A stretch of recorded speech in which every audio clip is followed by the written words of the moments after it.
Моңғол ертегісі ойлы ұл. Есте жоқ ерте заманда шал мен кемпір өмір сүріпті. 7 жасар ұлы бар екен жандарында.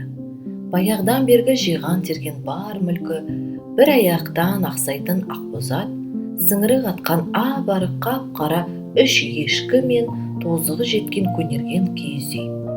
Шалекең шаттық көрмей бетін сығып, қанын жалаған тақыр кедей болса да ұлы епті, зерек боп өседі.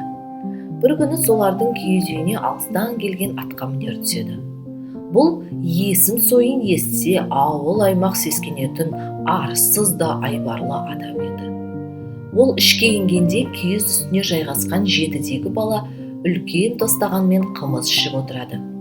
Әлгі ақымсымақ балаға қарап күліп жібереді. «Мынауың тостаған емес, науа ғой».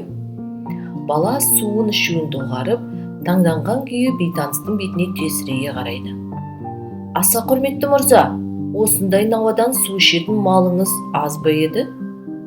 Мұндайды күтпеген бейшігеш тосылып қалады.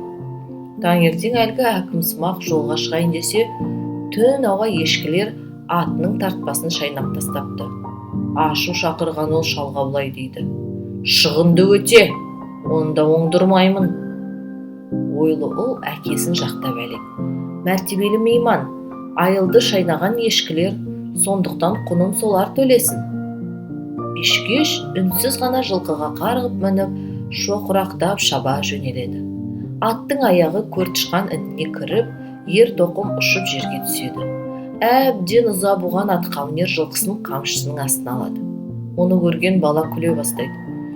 «Неменеге жетісіп тұрсың, ақмақ?» дейді ол.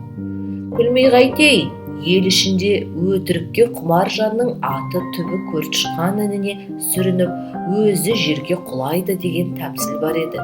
Демек сіз өтірікшісіз, алданбассыз, қусыз, сұмсыз». Орында айтылған сөзге қарсы уәж таппаған әкімсымақ жылқысын жетектеген қалпы өз жайымен кетеді. Сөйтіп ойлы ұл ұятсыз бейшікешті ұтымды шенейді.